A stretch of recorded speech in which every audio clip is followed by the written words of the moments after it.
Ela tinha andado quase 18 quilômetros quando viu a luz.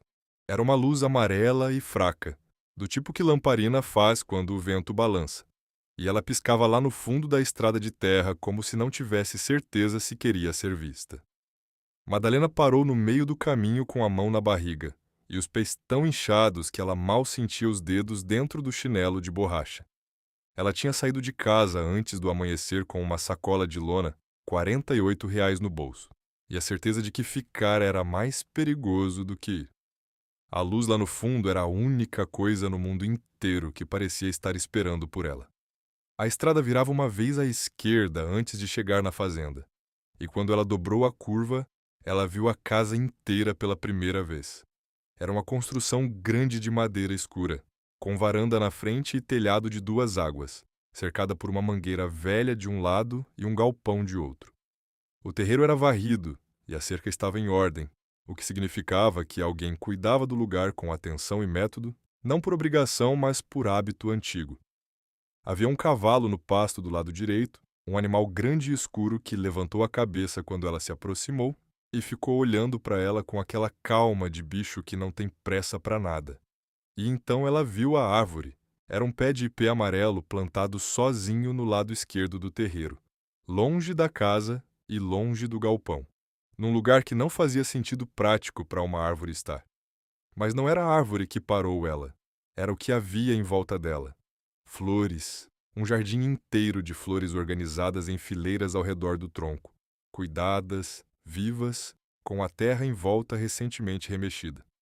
Havia girassóis e margaridas e flores roxas que ela não sabia o nome, e havia também um vaso de barro no centro que tinha uma flor só, separada das outras, como se aquela flor específica tivesse um lugar diferente das demais. Ela ficou olhando para o jardim por um tempo sem conseguir se mover. Havia algo naquele lugar que ela não sabia nomear ainda, mas que ela sentia na mesma parte do corpo onde sentia quando alguma coisa estava errada, ou quando alguma coisa era importante demais para ignorar. Ela bateu na porteira 3 vezes com os nós dos dedos e esperou. A noite estava quieta ao redor, com o som dos grilos e o vento passando pelo capim alto dos dois lados da estrada. E ela ficou parada com a sacola pesando nas costas, e a barriga pesando na frente, e o coração batendo de um jeito que ela não sabia se era medo ou esperança ou as duas coisas ao mesmo tempo. O cachorro apareceu antes do dono. Era um vira-lata amarelo velho, com as orelhas caídas e o andar lento de quem tem as juntas doendo. E ele veio até a cerca sem latir e ficou olhando para ela com aqueles olhos fundos e sérios de cachorro que já viu muita coisa passar pela vida e aprendeu a não se impressionar com novidade. Ele não rosnou, não recuou, só ficou parado olhando. Ela abaixou devagar, com dificuldade por causa da barriga, e colocou os dedos perto da grade. O cachorro chegou, cheirou com calma e depois virou e foi andando em direção à varanda como se o assunto estivesse resolvido. O homem saiu pela porta da frente sem pressa e sem susto. Desceu os degraus da varanda com aquele andar pesado e regular de quem conhece cada tábua do próprio chão e parou a uns 3 metros da porteira com as mãos ao lado do corpo. Era alto, com ombros largos e uma presença física que ocupava o espaço sem precisar fazer esforço para isso. Tinha uns 50 e poucos anos, cabelo grisalho cortado curto, barba por fazer de uns 3 dias, e usava uma camisa de flanela xadrez com as mangas dobradas até o cotovelo. O rosto dele era o rosto de alguém que passou muito tempo no sol e muito tempo sozinho, com aquelas linhas que o campo desenha na pele de homem que trabalha do lado de fora desde cedo. A expressão dele não era hostil, mas também não era aberta. Era o rosto de quem aprendeu faz muito tempo a não mostrar o que sente antes de entender o que está diante dele. Ele olhou para ela, olhou para o rosto, para a barriga, para a sacola, para os pés. Não foi um olhar de julgamento, foi um olhar de avaliação, do tipo clínico e direto que some tão rápido quanto aparece. Depois ele virou o olhar para o jardim de flores por um segundo. Só um segundo. E quando voltou para ela, havia uma mudança pequena na expressão dele que ela não soube ler ainda, mas que ela guardou sem saber por quê. Boa noite, disse ela. A voz saiu mais fraca do que ela queria, rouca do cansaço e da poeira da estrada. Eu preciso de trabalho. Eu sei cozinhar, limpar, lavar, cuidar de animal. Não tô pedindo esmola, tô pedindo uma chance de trabalhar e ter um lugar para ficar. Ela fez uma pausa e colocou a mão na barriga. Não foi calculado, foi instintivo. O gesto que o corpo faz sozinho quando a gente quer mostrar que há mais de uma vida em jogo. Eu não tenho para onde ir esta noite. Ele ficou olhando para ela por um tempo longo. O cachorro amarelo tinha voltado e estava sentado do lado de dentro da porteira, olhando de um para outro como se estivesse acompanhando uma conversa que entendia. O cavalo no pasto lá atrás resfolegou uma vez e ficou quieto. O vento passou entre eles e levantou um pouco de poeira da estrada. "Como é seu nome?" disse ele. A voz era grave e econômica, de quem não desperdiça a palavra. "Madalena", disse ela. "Madalena Souza." Ele ficou mais um momento parado. Depois foi até a porteira, abriu e se afastou para deixar ela passar. Ela entrou. Ele fechou a porteira atrás dela sem dizer mais nada e foi andando em direção à casa. O cachorro amarelo caiu no passo do lado dela, como se aquilo fosse a coisa mais natural do mundo. E ela seguiu os dois até a varanda sem saber o nome do homem, sem saber o nome do cachorro, sem saber nada sobre o lugar onde tinha acabado de entrar. Mas havia algo no jardim de flores que ela não conseguia tirar da cabeça enquanto subia os degraus. Aquele jardim tinha sido feito com amor. E havia algo muito triste naquele amor. A cozinha era grande e limpa, com fogão a lenha de um lado e uma mesa comprida de madeira no centro. Ele acendeu a lamparina que ficava em cima da prateleira, e a luz amarela foi preenchendo o cômodo devagar, revelando as paredes de madeira escura e as panelas penduradas nos ganchos e o filtro de barro no canto. Havia um cheiro de comida que tinha sido feita mais cedo, feijão e algo com carne, e o estômago dela respondeu a esse cheiro de um jeito que ela não conseguiu controlar. Ela não comia desde o meio da manhã, quando tinha parado numa beira de estrada e comido a última bolacha que tinha na sacola. Ele foi até o fogão sem perguntar nada e começou a esquentar o que tinha sobrado do jantar. Ela ficou de pé perto da porta da cozinha, sem saber se devia sentar ou continuar parada, sem saber as regras daquele lugar, sem saber se a hospitalidade que ele estava demonstrando tinha limite e onde era esse limite. O cachorro entrou atrás dela e foi deitar debaixo da mesa com um suspiro pesado, como se o dia tivesse sido longo para ele também. "Pode sentar", disse ele sem virar. Ela foi até a mesa e sentou na cadeira mais próxima. Tirou a sacola dos ombros e colocou no chão do lado. E só quando o peso saiu das costas, ela percebeu o quanto estava cansada. A dor nas costas, que tinha sido constante o dia inteiro, foi ficando mais forte agora que ela tinha parado. E ela ficou sentada ereta, tentando não mostrar isso no rosto. Ele colocou um prato de comida na mesa na frente dela e uma xícara de café e foi sentar na cadeira do outro lado. Não na cabeceira, mas do lado oposto, com a mesa entre eles. Ficou com as mãos em cima da madeira e os olhos nela, não de um jeito ameaçador, mas com aquela tensão direta que ele tinha desde o começo, como se ele estivesse tentando entender alguma coisa que os olhos não conseguiam responder sozinhos. "De onde você veio?" disse ele. "De Mirador", disse ela. "Vim a pé desde o entroncamento." Ele olhou para ela por um segundo. "Isso são quase 20 quilômetros." "18", disse ela. "Eu contei."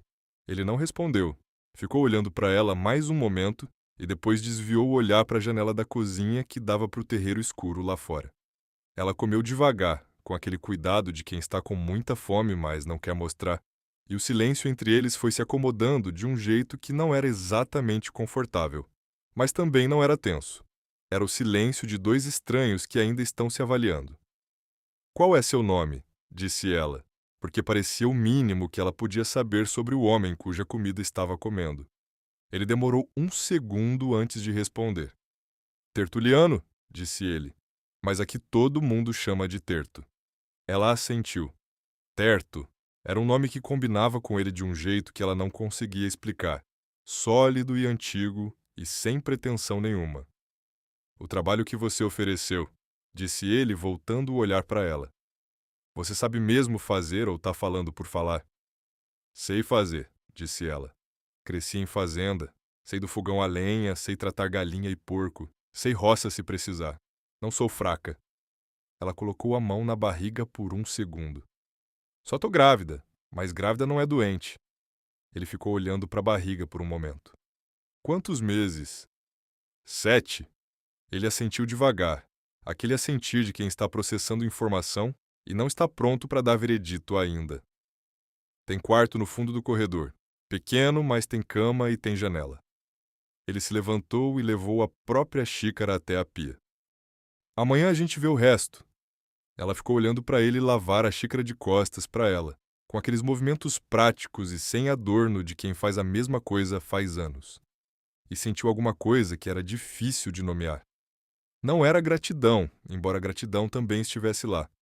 Era mais como o alívio específico de quando a gente estava esperando o pior, e o pior não veio.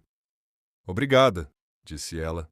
Ele não respondeu, mas antes de sair da cozinha, ele parou por um segundo com a mão no batente da porta e disse, sem virar: o cachorro se chama Faísca.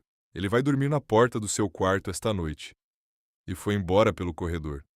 Ela ficou sentada na mesa por mais um tempo depois que ele foi, com o prato vazio e a lamparina oscilando no canto, e o cachorro Faísca dormindo embaixo da mesa com aquela dedicação de quem já escolheu seu posto. Lá fora, pelo vidro pequeno da janela da cozinha, ela podia ver um pedaço do terreiro iluminado pela lua. E num canto daquele pedaço ela podia ver a sombra da árvore de ipê, com o jardim de flores em volta. Ela ficou olhando para aquela sombra por um tempo antes de ir dormir. O quarto era pequeno, como ele tinha dito, com uma cama de solteiro, um colchão que tinha sido bom em algum momento da vida, um armário de madeira com a porta que não fechava direito e uma janela pequena que dava para o lado do galpão. Havia um cobertor dobrado em cima da cama e uma vela num pires em cima do armário. Ela acendeu a vela com o isqueiro que carregava na sacola, deixou a chama estabilizar e ficou de pé no meio do quarto por um momento olhando ao redor. Ela tinha dormido em lugar pior. Tinha dormido em lugar muito pior. Nos últimos meses, quando as coisas em casa tinham começado a desmoronar de um jeito que ela não tinha conseguido segurar por mais tempo. Ela não ia pensar nisso agora. Agora havia uma cama, e havia um teto, e havia um homem do outro lado da casa que tinha aberto a porteira sem fazer pergunta demais. E isso era suficiente por esta noite.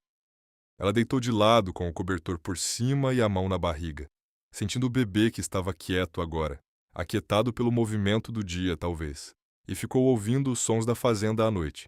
O vento, os grilos, o cavalo que resfolegava de vez em quando no pasto lá fora, e do lado de fora do quarto o respirar lento de Faísca que tinha deitado exatamente onde Terto tinha dito que ia deitar. Ela ficou olhando para a chama da vela que jogava sombras nas paredes de madeira, e foi pensando no jardim de flores. Por que um homem sozinho numa fazenda no meio do interior do Maranhão plantava flores com aquele cuidado todo em volta de uma árvore? Não era o tipo de coisa que fazendeiro faz. Fazendeiro cuida de lavoura, de gado, de cerca, de máquina. Não planta margarida em fileira em volta de ipê amarelo, num canto do terreiro que não serve para nada, além de ser bonito. Havia uma intenção naquilo. Uma intenção que ela sentia, mas não conseguia nomear ainda. Ela fechou os olhos. O bebê se mexeu uma vez, suave, e ficou quieto de novo. Ela foi dormindo com o som dos grilos e a imagem das flores, e o nome do homem na cabeça, Terto. E a pergunta que ela ainda não tinha feito para ninguém. Para quem eram aquelas flores? De manhã ela acordou antes do sol com o cheiro de café. Ficou deitada por um momento, se orientando, lembrando onde estava. E então ouviu o som do fogão a lenha sendo aceso do outro lado da parede, e o barulho de passos pesados na cozinha. Ela levantou, foi ao banheiro pequeno no fundo do corredor, lavou o rosto com água fria e foi até a cozinha. Ele estava de costas para ela mexendo numa panela, com a camisa diferente de ontem e as botas já calçadas, pronto para trabalhar. Faísca estava deitado perto do fogão com os olhos semicerrados de felicidade pelo calor. Ela foi até a pia, lavou as mãos e chegou do lado dele. Me deixa, disse ela. Ele virou e olhou para ela por um segundo. Então se afastou do fogão e foi sentar na mesa, o que ela interpretou como consentimento. Ela pegou a colher de pau e começou a mexer o que estava na panela, que era um angu, e foi abrindo os armários devagar para entender o que havia disponível. Havia ovos, havia carne seca, havia farinha, havia tudo o que precisava para fazer uma manhã decente. Ela trabalhou em silêncio e ele ficou sentado em silêncio. E o único som era o fogão e os pássaros do lado de fora, começando a acordar com o dia. Quando ela colocou o prato na frente dele, ele ficou olhando por um segundo antes de começar a comer. Ela serviu o próprio prato e sentou do lado oposto. Comeram em silêncio, mas era um silêncio diferente do de ontem. Um pouco menos denso, um pouco mais habituado. Tem galinha no galinheiro, disse ele depois de um tempo. 15. Precisam ser tratadas de manhã e de tarde. Tem também 2 porcos no chiqueiro do fundo. Ele pegou o café. A casa você vai entendendo conforme vai. Tá bom, disse ela. Tem um quarto no corredor que fica fechado, disse ele. E havia uma mudança pequena no tom da voz dele quando disse isso. Algo mais cuidadoso, mais deliberado. Esse quarto fica fechado. Ela olhou para ele. Ele estava com os olhos no café. Entendido, disse ela. Ele assentiu uma vez e foi embora pela porta dos fundos sem mais nada. Ela ficou na mesa com a xícara de café nas mãos, ouvindo os passos dele no terreiro se afastando, e ficou pensando naquele tom de voz. Não era ameaça, era aviso. E havia uma diferença grande entre as duas coisas. E ela tinha aprendido cedo na vida a reconhecer essa diferença. Ela foi lavar a louça e depois foi tratar das galinhas, e enquanto trabalhava, ficou olhando de longe para o jardim de flores. À luz do dia, ele era ainda mais preciso do que tinha parecido à noite. As fileiras eram retas, a terra estava limpa de mato, e havia sinais de que alguém tinha regado recentemente porque a terra perto das raízes ainda estava escura de úmida. Ela foi chegando perto devagar, com o balde d'água das galinhas na mão, e ficou olhando de perto pela primeira vez.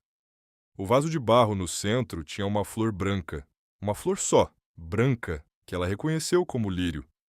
E na base do vaso havia uma fita desbotada amarrada, do tipo que se usa em presente ou em buquê, que o tempo tinha quase apagado, mas que ainda estava lá. Ela ficou olhando para a fita por um momento. Depois ouviu o barulho do galpão abrindo e foi embora sem olhar para trás. Mas a pergunta ficou, e foi ficando mais barulhenta com o passar das horas. Nos 3 dias seguintes, ela foi aprendendo a fazenda, e a fazenda foi aprendendo ela. Ela acordava antes do sol, fazia o café, tratava dos animais, limpava a casa, cozinhava o almoço. Ele saía cedo e voltava para o almoço e depois saía de novo e voltava antes do anoitecer. Comiam juntos em silêncio, ou quase silêncio, com as conversas curtas e práticas que eram necessárias sobre o que precisava ser feito ou o que tinha sido feito, ou o tempo que estava mudando. Ele não perguntava sobre a vida dela e ela não perguntava sobre a dele, e havia um acordo tácito nessa troca que os dois respeitavam sem precisar de palavra. Mas ela observava com aquela atenção de mulher que aprendeu que prestar atenção é sobrevivência. E o que ela foi observando ao longo desses 3 dias foi criando um retrato de Terto que tinha mais camadas do que ele mostrava. Todo dia de manhã cedo, antes de qualquer outra coisa, ele ia até o jardim de flores. Ela viu isso no segundo dia, quando acordou mais cedo que o normal, e foi até a janela da cozinha e o viu lá, agachado em volta das flores com uma lata d'água na mão, regando com aquela atenção específica de quem está cuidando de algo que não pode ser negligenciado. Ele ficou ali por quase 20 minutos, regando, tirando folha seca, afofando a terra em alguns pontos. E antes de se levantar, ficou parado por um momento com a mão espalmada na terra perto do tronco do ipê, imóvel, como se estivesse ouvindo alguma coisa que só ele podia ouvir. No terceiro dia, ela estava varrendo a varanda quando ele voltou do jardim e subiu os degraus passando por ela. Ela não planejou perguntar. A pergunta saiu sozinha, do jeito que as perguntas mais importantes costumam sair. As flores, disse ela. O senhor planta faz quanto tempo? Ele parou no batente da porta. Ficou de costas para ela por um momento que durou tempo suficiente para ela pensar que ele não ia responder. Depois virou o rosto levemente, não o suficiente para ela ver os olhos, só o suficiente para ela ver o ângulo do queixo. 23 anos, disse ele, e entrou sem mais nada. Ela ficou com a vassoura na mão, olhando para a porta fechada. 23 anos. Ela tinha 26. Isso significava que aquele jardim tinha começado quando ela tinha 3 anos de idade, por alguma razão que ela não conhecia, em volta de uma árvore que não estava ali por acaso, com um lírio branco num vaso de barro, com uma fita desbotada na base. Ela ficou varrendo a varanda devagar, jogando o cisco para o lado e foi deixando a pergunta crescer dentro dela sem tentar respondê-la ainda. Havia tempo, e havia alguma coisa naquele homem e naquele jardim que ela sentia que ia levar tempo para entender. Do jeito que certas coisas levam tempo não porque são complicadas, mas porque são fundas. Na manhã do quarto dia, ela encontrou a enxada encostada na porta do quarto dela. Não tinha bilhete, não tinha explicação. Só a enxada apoiada na madeira da porta com o cabo virado para cima, limpa, como se tivesse sido lavada recentemente. Ela ficou olhando para ela por um momento antes de pegar, tentando entender o que aquilo significava. Podia ser uma tarefa, podia ser um teste. Conterto, ela ainda não sabia distinguir muito bem as duas coisas.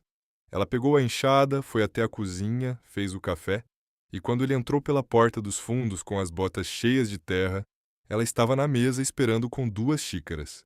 Ele viu a enxada encostada na parede, perto da porta, e olhou para ela. Tem um canteiro do lado do galpão que está tomado de mato, disse ele. Se você quiser limpar, pode. Se não quiser, não precisa. Ela olhou para a barriga e depois para ele. Eu limpo. Ele assentiu e tomou o café sem mais conversa. Mas havia algo diferente naquele gesto da enxada. Ela foi pensando enquanto tomava o próprio café. Ele não tinha mandado ela limpar o canteiro. Tinha deixado a ferramenta e dito se você quiser. Era uma distinção pequena, mas ela sabia o peso de distinções pequenas. Era a diferença entre patrão que ordena e homem que oferece. E Tertu ela foi entendendo aos poucos. Era o segundo tipo. O canteiro do lado do galpão estava tomado mesmo, com um mato alto e resistente que tinha raiz funda. Ela trabalhou de manhã cedo, antes do sol ficar forte, com o chapéu de palha que tinha achado pendurado na varanda e que devia ser dele, mas que ele não tinha pedido de volta. O trabalho era bom. Havia algo de bom no trabalho físico quando a cabeça estava cheia demais. Aquela coisa de o corpo ocupar o espaço que a mente não sabe o que fazer. Ela foi arrancando o mato devagar, com os movimentos cuidadosos que a barriga exigia, e foi ouvindo os sons da fazenda ao redor. O galo, os pássaros, o vento no capim, e de vez em quando o som de Terto trabalhando do outro lado do galpão, batidas de martelo ou o barulho de coisa sendo arrastada no chão de terra. Faísca ficou do lado dela o tempo todo, deitado na sombra perto do galpão, com os olhos semicerrados, mas o corpo atento, como se estivesse de guarda sem querer parecer que estava de guarda. No meio da manhã, ela parou para beber água e ficou de pé com a garrafa na mão olhando para o jardim de flores que dava para ver dali. À distância, ele parecia ainda mais deliberado, aquele círculo preciso de cores em volta do ipê amarelo que estava começando a florescer com o calor que tinha chegado nos últimos dias. As flores amarelas do ipê ainda não tinham aberto completamente, mas havia botões por toda a copa, e ela imaginou como ia ficar quando abrissem de vez, aquela chuva de amarelo em cima do jardim colorido embaixo. Ela ficou pensando nos 23 anos. Em que tinha acontecido 23 anos atrás, que fazia um homem plantar flores todo dia desde então. Foi no 5º dia que ela viu o quarto. Não entrou, não tentou abrir. Só passou pelo corredor com a vassoura e viu que a porta estava entreaberta. Só um dedo de abertura, e o suficiente para ela ver um pedaço do que havia dentro. Ela parou. Não devia ter parado, mas parou. Pelo dedo de abertura ela podia ver um pedaço de parede. Na parede havia um desenho. Era um desenho de criança feito a lápis de cor, com aquelas linhas tortas e cheias de intenção que criança faz quando está desenhando a própria versão do mundo. Ela não conseguia ver o desenho inteiro, só um pedaço, mas podia ver que havia uma figura que devia ser uma casa, com uma fumaça saindo da chaminé, e outra figura menor do lado, que podia ser uma pessoa ou um animal. E embaixo do desenho havia letras. Letras grandes e irregulares de criança aprendendo a escrever. Ela não conseguiu ler o que estava escrito, porque a abertura era pequena demais. Mas ficou olhando por mais um segundo antes de continuar andando com a vassoura, o coração batendo um pouco mais rápido do que devia. Havia uma criança nessa história. Ou havia sido. Ela varreu o corredor até o fim e dobrou na cozinha, e ficou lá por um tempo mexendo em coisa que não precisava ser mexida, deixando a cabeça assentar. Ela não ia perguntar. Ele tinha dito que o quarto ficava fechado e ela tinha dito entendido, e ela ia honrar isso. Mas a porta tinha estado entreaberta, e ela não tinha aberto, e o desenho na parede tinha existido independente da vontade dela de ver ou não ver. Quando Terto voltou para o almoço, ela tentou ler o rosto dele para ver se havia algum sinal de que ele sabia que a porta tinha estado aberta. Não havia. Ele comeu com aquela calma de sempre, falou sobre uma cerca que precisava de conserto no pasto de baixo, perguntou se o feijão estava acabando. Era o Terto de sempre. Ela respondeu sobre o feijão e não disse nada sobre a porta.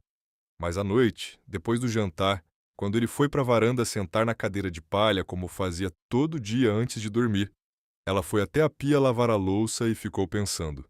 A criança do desenho, o jardim de 23 anos, o lírio branco no vaso com a fita desbotada. Eram peças de uma história que ela não conhecia, e cada peça que aparecia tornava o silêncio de Terto mais pesado de um jeito que ela sentia, mas não sabia ainda como nomear. No 7º dia choveu. Começou de tarde, um temporal que chegou sem aviso com aquele vento que vem na frente da chuva forte e dobra o capim e levanta poeira antes de a água aparecer. Ela estava no galinheiro quando o vento chegou e correu para fechar as galinhas antes que o temporal virasse. Terto apareceu do lado dela do nada, sem que ela tivesse ouvido ele chegar, e os dois trabalharam juntos fechando o galinheiro e prendendo a porta do chiqueiro e recolhendo as coisas que estavam no terreiro antes que a chuva pesada chegasse. Eles entraram pela porta dos fundos molhados até o osso, os dois ao mesmo tempo, ela com o cabelo colado no rosto e ele com a camisa encharcada, e ficaram parados na entrada da cozinha por um segundo, lado a lado, ouvindo a chuva bater no telhado de zinco com aquele barulho que preenche tudo. Ela estava rindo sem perceber, daquele riso que sai quando a gente se molha de um jeito que já não tem mais jeito. E quando percebeu que estava rindo, olhou para ele para ver se tinha errado o ambiente. Ele não estava rindo. Mas havia alguma coisa diferente no rosto dele, uma leveza pequena nos cantos da boca que ela não tinha visto antes, que não era sorriso, mas que era o rascunho de um sorriso, a memória muscular de alguém que já sorriu muito e foi esquecendo como. Ele foi até o armário, pegou 2 toalhas e jogou uma para ela sem dizer nada. Ela pegou, enxugou o rosto e o cabelo e foi até o fogão acender a lenha para fazer café. Eles ficaram na cozinha enquanto a chuva durava, ela fazendo o café e depois começando o jantar mais cedo do que o normal. Ele sentado na mesa com uma das toalhas nos ombros, consertando uma correia de couro que tinha trazido do galpão. O barulho da chuva no telhado era constante e redondo, e havia um conforto estranho naquele cômodo fechado com a luz da lamparina e o cheiro de café e os dois em silêncio, mas não sozinhos. "Você tem família?" disse ela em algum momento, sem planejamento, porque o silêncio tinha chegado num ponto onde uma pergunta cabia naturalmente. Ele continuou trabalhando na correia por um momento antes de responder. "Tive", disse ele. Ela esperou. Ele não continuou. "Eu também tive", disse ela, e não continuou também. Eles ficaram em silêncio de novo, mas era um silêncio diferente agora, com aquelas 2 palavras dentro dele, tive, que tinham o mesmo peso nos 2 lados da mesa e que os dois tinham reconhecido no outro sem precisar de explicação. A chuva durou até a noite. Eles jantaram com o barulho da água no telhado, e depois ele foi para a varanda, mesmo assim, ficou sentado na cadeira de palha olhando a chuva cair no terreiro com um copo d'água na mão. E ela ficou olhando para ele pela janela da cozinha enquanto lavava a louça. Havia algo naquela figura, aquele homem grande e quieto sentado na varanda olhando a chuva, que tinha uma solidão tão antiga que parecia ter virado parte da arquitetura dele, parte estrutural, como a madeira das paredes ou a pedra da fundação. Ela terminou a louça e foi para o quarto. Mas antes de dormir ficou na janela por um tempo ouvindo a chuva e pensando no tive dele. Tive família, passado, não tenho mais, e o jardim de flores que tinha 23 anos, e o quarto com o desenho de criança na parede. As peças continuavam não formando uma imagem completa, mas estavam ficando mais próximas umas das outras. No 10º dia, ela conheceu Dona Zefa. Dona Zefa era a mulher que morava na propriedade vizinha, a uns 4 quilômetros de distância, e que apareceu numa manhã de sol numa bicicleta velha com uma cesta na frente cheia de quiabo e jiló. Era uma senhora de uns 70 anos, pequena e seca, com os cabelos brancos presos num coque e os olhos espertos e rápidos de quem não perde detalhe. Ela encostou a bicicleta na cerca, entrou sem bater e foi direto para a cozinha como quem conhece o caminho. Ela viu Madalena na cozinha e parou. Ficou olhando para a barriga, para o rosto, de volta para a barriga. Depois virou o olhar para o corredor como se estivesse verificando se Terto estava por perto. "Você é nova", disse Dona Zefa. Não era pergunta. "Cheguei faz 10 dias", disse Madalena. A velha foi até a mesa e colocou a cesta de verdura. Ficou olhando para Madalena com aqueles olhos espertos por um momento. "Ele te contratou?" "Sim." Dona Zefa olhou de novo para o corredor. "Faz tempo que ele não contrata ninguém. Faz tempo que ninguém fica aqui." Madalena foi colocar água para ferver para o café sem responder. Dona Zefa foi sentar na cadeira da mesa com aquele jeito de quem não precisa de convite. "Você sabe do jardim?" disse a velha, e havia um peso específico nessa pergunta que fez Madalena parar com a chaleira na mão. "Sei que existe", disse Madalena com cuidado. "Não sei mais do que isso." Dona Zefa ficou olhando para ela por um momento. Depois olhou para a janela que dava para o terreiro, para o lado onde o jardim ficava. "Esse jardim tem história", disse a velha. "Uma história que não é minha para contar." Ela virou os olhos de volta para Madalena. "Mas você vai ficar aqui. Você vai acabar sabendo. É impossível ficar nessa fazenda e não saber." Madalena colocou a chaleira no fogão. "Quando eu souber, eu soube", disse ela. "Não tenho pressa."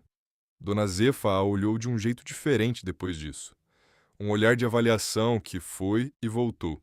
E quando voltou, tinha uma aprovação pequena dentro dele. "Você é esperta", disse a velha. "Isso é bom, porque esse homem não precisa de curiosa. Já teve curiosa. Não deu bem." Madalena queria perguntar o que tinha acontecido com a curiosa, mas não perguntou. Fez o café e serviu e ficou sentada do outro lado da mesa, enquanto Dona Zefa tomava e falava de outras coisas. De chuva e de safra, e de uma confusão na cidade com um caminhão que tinha tombado na estrada. E Madalena ouvia e respondia, e guardava o que tinha sido dito sobre o jardim e sobre a história que não era de ninguém contar, e sobre as pessoas que tinham tentado ficar antes dela e não tinham ficado. Quando Terto voltou para almoçar e viu Dona Zefa na mesa, ele parou na porta da cozinha por um segundo, com uma expressão que Madalena não soube ler. Depois foi lavar as mãos e veio sentar. Os dois se cumprimentaram com o mínimo necessário, com aquela familiaridade de vizinhos que se conhecem faz muito tempo e já passaram da fase de cerimônia. "Você arrumou ajuda?" disse Dona Zefa para ele, com um tom que não era comentário, mas também não era pergunta. "Arrumei", disse ele e foi servir o próprio prato. Dona Zefa olhou para Madalena e depois para ele e não disse mais nada sobre o assunto. Mas havia uma comunicação naquele olhar que Madalena captou sem entender completamente, como quando a gente ouve um idioma que não conhece e reconhece o tom mesmo sem entender a palavra. Foi na tarde do 12º dia que ela viu ele regar as flores de perto pela primeira vez. Ela tinha ido buscar a enxada que tinha deixado do lado do galpão e passou perto do jardim sem querer, e ele estava lá agachado com a lata d'água, de costas para ela, e não tinha ouvido ela chegar. Ela ficou parada a uns 5 metros de distância, sem saber se devia chamar ou voltar pelo caminho que veio. Ficou parada. Ele regava com aquela atenção que ela já tinha observado de longe, planta por planta, sem pressa, virando a lata devagar sobre cada uma como se cada flor merecesse uma quantidade específica e não genérica de água. E quando chegou no vaso de barro com o lírio branco, ele parou. Ficou parado com a lata na mão por um momento, sem regar. Depois colocou a lata no chão, devagar, e ficou de joelhos na terra com as 2 mãos espalmadas na beira do vaso, a cabeça levemente baixa, imóvel. Ela não respirou. Ele ficou assim por um tempo que ela não conseguiu medir porque havia parado de funcionar como relógio. Era um homem de joelhos no chão de terra ao lado de um vaso de flor, imóvel, com as mãos abertas na beira da cerâmica, e havia em toda aquela figura uma dor tão quieta e tão velha que ela sentiu na garganta antes de sentir na cabeça. Ela recuou devagar, um passo de cada vez, sem fazer barulho, e foi embora pelo caminho que tinha vindo sem pegar a enxada. A enxada podia ficar onde estava. Ela foi até o banheiro, fechou a porta e ficou de pé na frente do espelho pequeno e embaçado por um tempo com as mãos na borda da pia. O bebê se mexeu dentro dela, uma pancada firme do lado esquerdo, e ela colocou a mão na barriga sem tirar os olhos do espelho. Havia uma dor naquele homem que ela tinha acabado de ver. Uma dor que não era nova, que era antiga e habitual, e que ele carregava de um jeito que só as dores muito antigas se carregam, sem drama, sem gesto, com aquela resignação de quem parou de lutar contra o peso e aprendeu a distribuí-lo melhor pelo corpo. E ela não sabia o que era essa dor. Mas sabia, com aquela certeza que vem antes da lógica, que o jardim e o quarto fechado e os 23 anos estavam todos conectados pela mesma raiz. Ela ficou no banheiro até ouvir os passos dele entrando pela porta dos fundos. Então enxugou as mãos, respirou fundo e foi até a cozinha começar o jantar. Ele estava sentado na mesa quando ela chegou, com a camisa suja de terra e os olhos no tampo da madeira. Ela foi até o fogão sem dizer nada e começou a trabalhar. Depois de um tempo, ele levantou e foi lavar as mãos na pia e voltou para a mesa. E quando passou por trás dela, ela sentiu a presença dele grande e quieta por um segundo antes de ele se afastar. Eles jantaram em silêncio, mas era um silêncio diferente dos anteriores, mais carregado, com aquela coisa específica que acontece quando duas pessoas estão numa mesma sala e uma delas sabe algo sobre a outra que a outra não sabe que foi visto. Ela não disse nada, ele não disse nada, mas havia algo diferente entre eles naquela noite, alguma camada que tinha se movido sem fazer barulho. Antes de ir para o quarto, ela parou na entrada da cozinha e virou. "Boa noite, Terto", disse ela. Era a primeira vez que ela usava o nome dele diretamente assim, e ela viu que isso registrou nele, uma coisa pequena no rosto que ela não soube nomear, mas que viu. "Boa noite", disse ele, e voltou os olhos para o tampo da mesa. Ela foi para o quarto e deitou com a mão na barriga e ficou ouvindo a fazenda respirar à noite. Faísca respirava do lado de fora da porta. O cavalo estava quieto, os grilos estavam em todo lugar. E em algum lugar do terreiro escuro havia um jardim de flores com um lírio branco num vaso de barro, e um homem que se ajoelhava ali todo dia fazia 23 anos. E ela ainda não sabia por quê, mas ia saber. Ela tinha certeza disso agora. No 15º dia, ela acordou com uma dor diferente. Não era a dor das costas que tinha virado companheira constante desde o 6º mês, nem a dor dos pés que inchavam todo dia até o fim da tarde. Era uma dor mais funda, que começava embaixo da barriga e irradiava para dentro, e que vinha em ondas com intervalos que ela começou a contar assim que reconheceu o que era. Ela ficou deitada de lado na cama com os olhos abertos no escuro contando. 8 minutos, 10 minutos, 7 minutos, irregulares. Ela respirou devagar e ficou esperando, com a mão espalmada na barriga, sentindo o bebê que estava quieto, como se ele também estivesse esperando. Eram 3 da manhã, quando ela levantou e foi até o corredor. A casa estava escura e quieta, com só o barulho dos grilos lá fora e a respiração de Faísca que acordou quando ela abriu a porta do quarto e levantou a cabeça olhando para ela. Ela ficou parada no corredor por um momento, calculando. O hospital ficava em Mirador, que era a cidade mais próxima, a uns 22 quilômetros de estrada de terra. Ela tinha saído de lá a pé 2 semanas atrás, e não tinha como voltar do mesmo jeito agora. Ela foi até a porta do quarto de Terto e bateu 2 vezes. Silêncio. Bateu de novo, um pouco mais forte. A porta abriu. Ele estava de pé no batente com a camisa que devia ter dormido, os cabelos desorganizados, os olhos ainda carregados de sono, mas já acordados o suficiente para ler a situação. Ele olhou para o rosto dela, para a mão que ela tinha na barriga, e a expressão dele mudou de sono para atenção num segundo. "Tá na hora?", disse ele. "Não sei", disse ela. "Acho que não, mas tá doendo de um jeito diferente." Ele ficou olhando para ela por um segundo. Depois foi para o quarto, voltou com as botas na mão calçando enquanto andava, pegou a chave do caminhão que ficava no gancho perto da porta dos fundos e disse: "Vamos." Ela pegou a sacola que tinha deixado pronta desde a semana anterior, com as roupas do bebê e as dela e os documentos, e foi atrás dele até o caminhão que ficava do lado do galpão.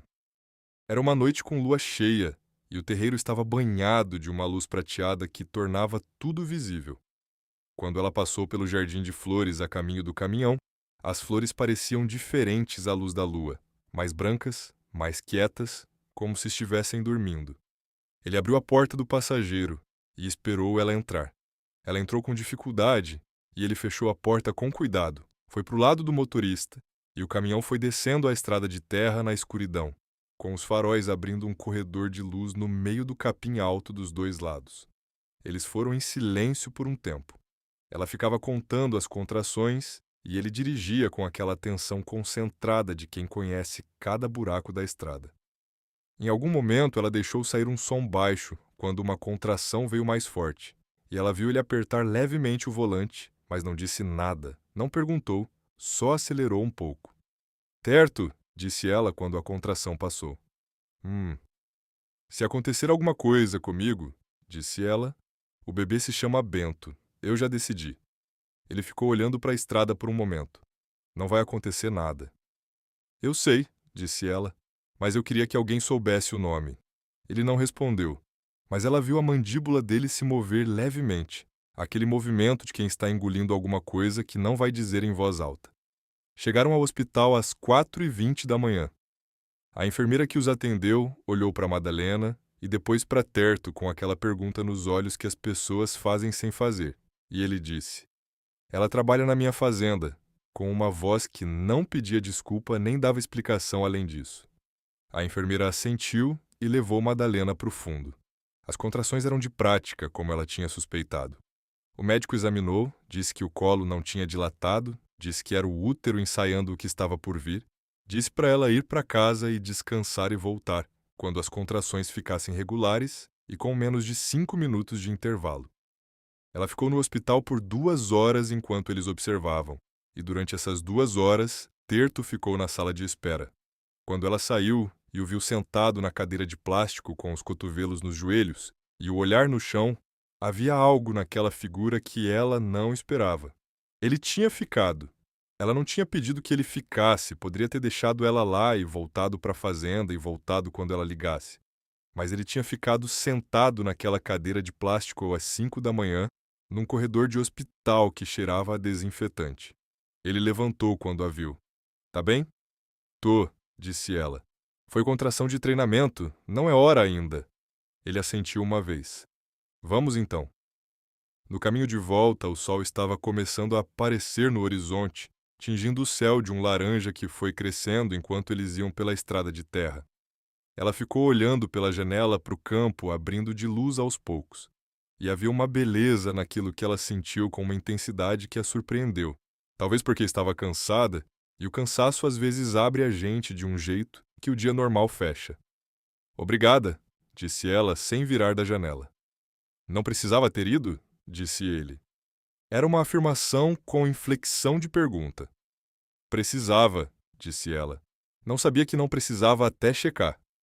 Ele ficou em silêncio por um momento. Então foi certo ir. Ela virou para olhar para ele. Ele estava com os olhos na estrada, o perfil contra a janela, com o sol nascente do lado de fora, e havia no rosto dele aquela expressão fechada de sempre, mas com alguma coisa diferente embaixo dela que ela estava aprendendo a identificar cada vez melhor. Era a atenção. Era um tipo específico de atenção que ele tinha quando estava processando alguma coisa que importava. Ela virou de volta para a janela e ficou olhando o sol subir. Nos dias que se seguiram, algo mudou na fazenda de um jeito que era difícil de apontar, mas fácil de sentir. Não era uma mudança grande, não era nada que você pudesse descrever numa única frase. Era uma soma de coisas pequenas que foram se acumulando. Ele passou a entrar pela cozinha antes de ir para o campo de manhã. Não só para tomar café, mas para ficar um pouco mais. Às vezes ficava de pé encostado no balcão com a xícara na mão, enquanto ela preparava o café e eles falavam ou não falavam.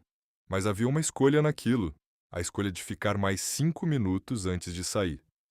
Ela passou a deixar o café pronto do jeito que ele gostava, forte e sem açúcar, e a colocar a xícara dele no lugar onde ele sempre sentava antes de ele chegar. E havia uma comunicação nesse gesto que nenhum dos dois nomeou, mas que os dois entendiam. Faísca tinha decidido que era o cachorro dos dois, e dividia o tempo entre ficar do lado de fora do quarto dela de noite e ficar do lado de perto de dia quando ele estava no campo. Era um arranjo que ninguém tinha combinado e que havia se estabelecido com aquela naturalidade das coisas que encontram o próprio lugar. Ela também foi aprendendo as particularidades da fazenda que só o tempo revela.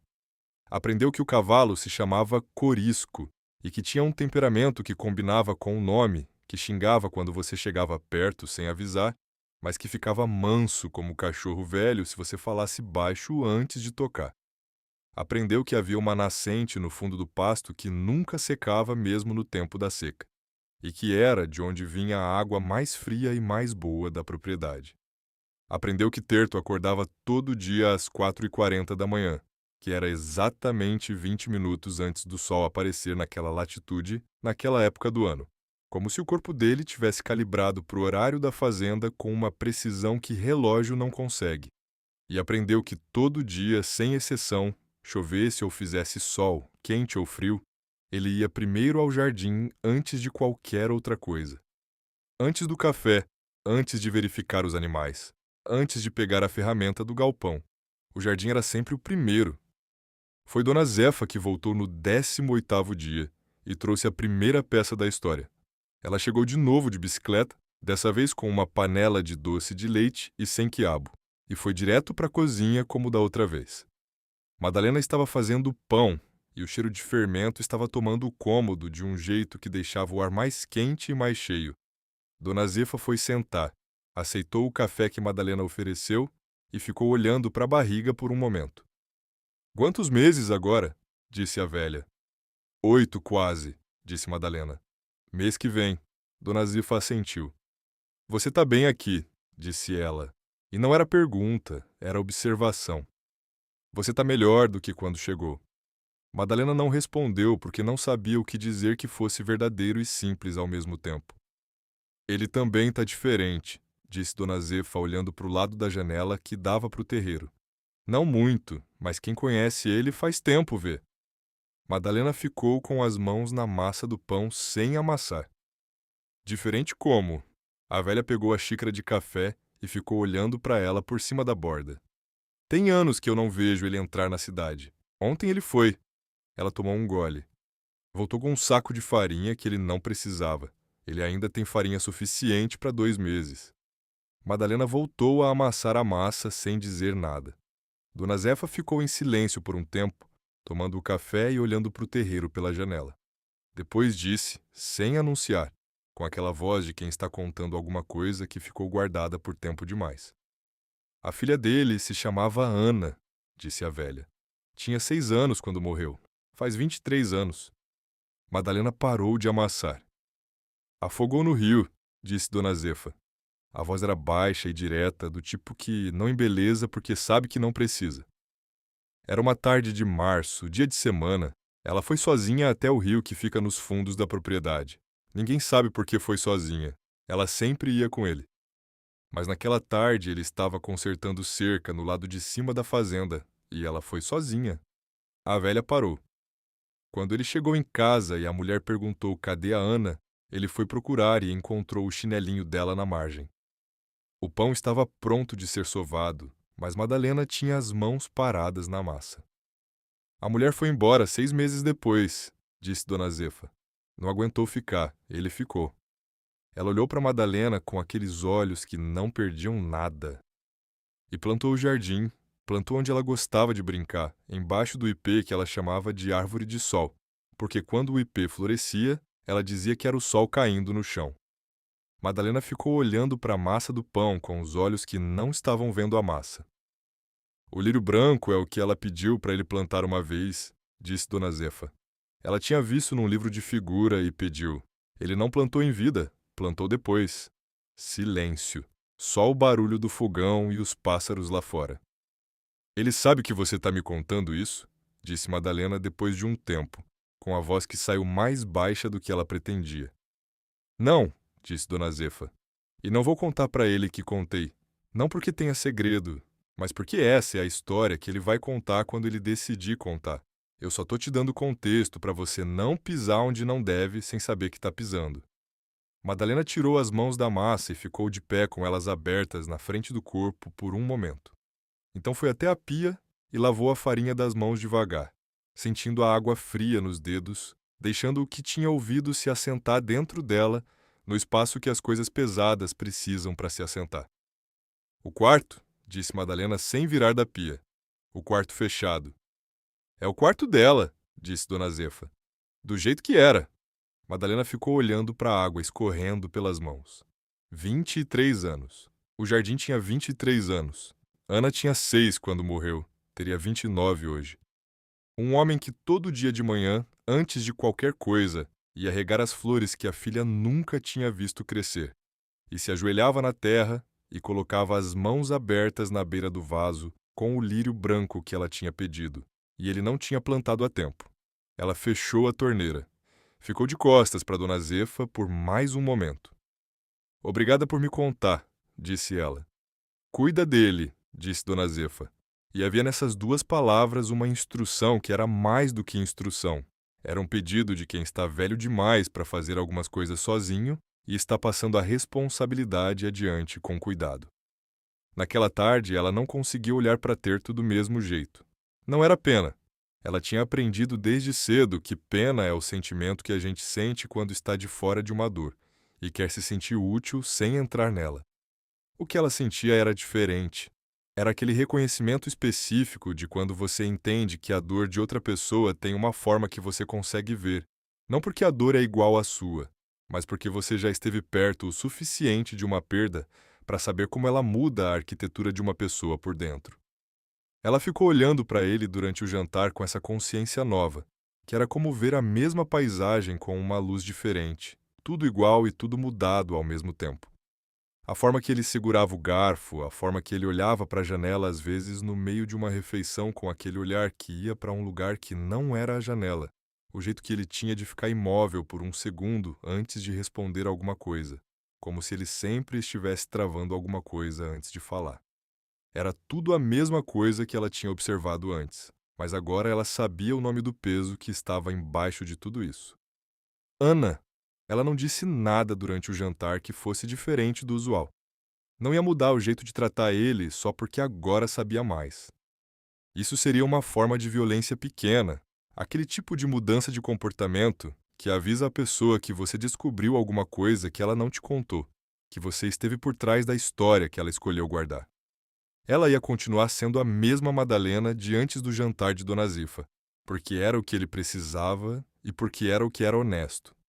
Mas quando ele foi para a varanda depois do jantar e ela ficou lavando a louça, ela deixou escapar uma lágrima só, rápida, que ela enxugou no pano de prato sem drama. Só uma. Pelo menino que ela não conhecia que tinha virado o homem sozinho carregando aquilo. E pela menina de 6 anos que tinha gostado de lírio branco e chamado o ipê de árvore de sol, e ido sozinha até o rio numa tarde de março. Foi 3 dias depois que ele foi até ela. Ela estava no canteiro do lado do galpão, ajoelhada na terra apesar da barriga que tornava ajoelhar uma negociação complicada, arrancando um mato teimoso que tinha voltado desde a última vez. Era fim de tarde, com o sol já baixo e a luz dourando o capim do pasto. Ela ouviu os passos dele chegando, mas não virou. Ele ficou parado do lado dela por um momento. Depois se abaixou, pegou a enxada que estava no chão ao lado dela e começou a arrancar o mato do outro lado do canteiro sem dizer nada. Eles trabalharam juntos em silêncio por um tempo, ela na mão e ele com a enxada, com o som da terra sendo revolvida e os pássaros começando o barulho do fim de tarde. Você foi falar com Dona Zefa outro dia, disse ele depois de um tempo. Não era acusação, era constatação. Ela veio aqui, disse Madalena. Não fui eu lá. Ele ficou em silêncio por um momento, trabalhando a terra. Ela te contou alguma coisa? Madalena pensou por um segundo. Ela me contou que você tem uma história, disse ela com cuidado. Não me contou a história.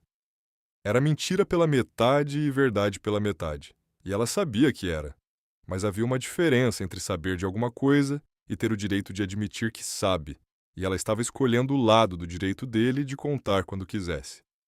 Ele ficou olhando para o canteiro por um momento, depois disse, com aquela voz que usava quando estava decidindo falar, e já tinha decidido, mas ainda estava escolhendo as palavras.